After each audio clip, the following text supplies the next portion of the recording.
Assalamualaikum warahmatullahi wabarakatuh. Salam sehat untuk Bapak Ibu serta saudara-saudara semua. Perkenalkan, nama saya Muhammad Fahmi Suratinoyo, mahasiswa S2 Program Studi Magister Administrasi Rumah Sakit Universitas Respati Indonesia.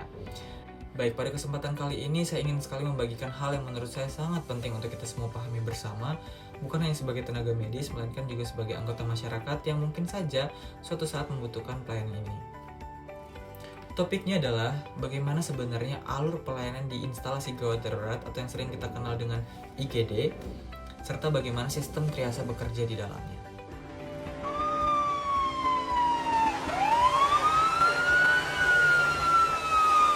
Mengapa hal ini penting?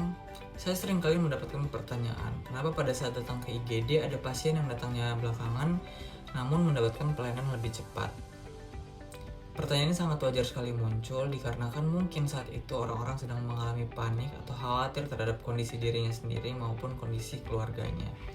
Jawabannya sebenarnya sangat sederhana dikarenakan IGD sendiri bekerja tidak berdasarkan siapa yang datang lebih dahulu, melainkan siapa yang kondisinya paling mengancam nyawa.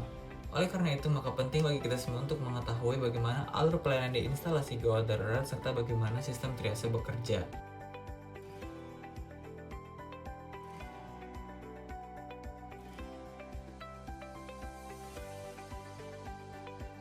Untuk alur pelayanan IGD yang berada di rumah sakit yang ada di Indonesia, umumnya itu sama dikarenakan harus berjalan sesuai dengan standar yang berlaku.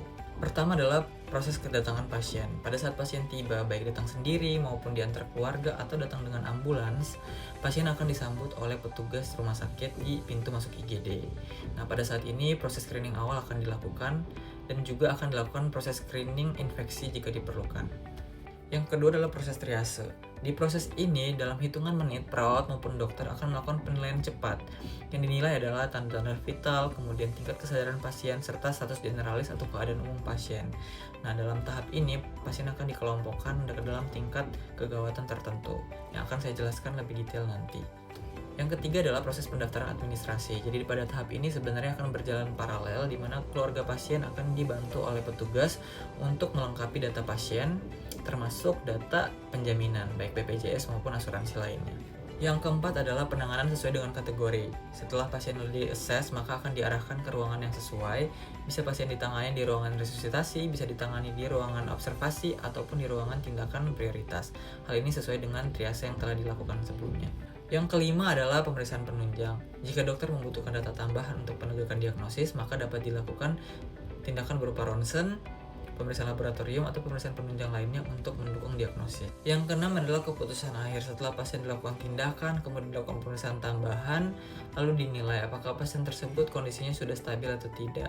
Apabila sudah stabil dan diagnosisnya sudah jelas, maka dokter dapat menentukan pasien tersebut dapat dipulangkan atau dilakukan rawat inap atau dapat dirujuk juga ke rumah sakit yang layanannya lebih lengkap.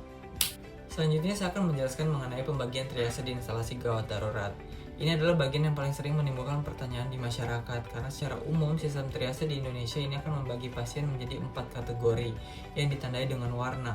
Yang pertama itu adalah warna merah atau kategori pasien gawat darurat. Ini adalah pasien yang datang dengan kondisi yang mengancam nyawa dan membutuhkan penanganan segera dalam hitungan detik maupun menit. Contohnya adalah pasien henti jantung, sesak nafas berat, perdarahan hebat, atau kecelakaan dengan trauma berat. Pasien pada kategori ini akan langsung segera dibawa ke ruangan resusitasi tanpa menunggu. Yang kedua adalah kategori kuning. Ini adalah pasien gawat namun tidak darurat, di mana pasien dalam kategori ini kondisinya serius dan berpotensi memburuk. Namun masih ada waktu toleransi, biasanya sekitar 30 menit hingga 1 jam untuk mendapatkan penanganan.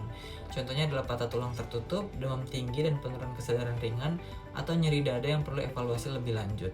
Yang ketiga itu adalah kategori hijau, yaitu pasien tidak gawat dan juga tidak darurat. Ini adalah pasien dengan kondisi stabil, tidak mengancam nyawa dan masih bisa menunggu lebih lama tanpa risiko yang berarti.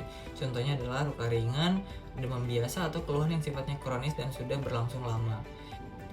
Kemudian kategori hitam, ini adalah kategori yang digunakan untuk pasien yang sudah meninggal dunia saat tiba atau kondisinya sudah tidak memungkinkan untuk diselamatkan secara medis. Yang perlu kita pahami bersama adalah sistem warna ini dibuat bukan siapa yang lebih penting, tetapi soal siapa yang waktunya paling singkat untuk dilakukan penyelamatan. Sekian dari saya, terima kasih.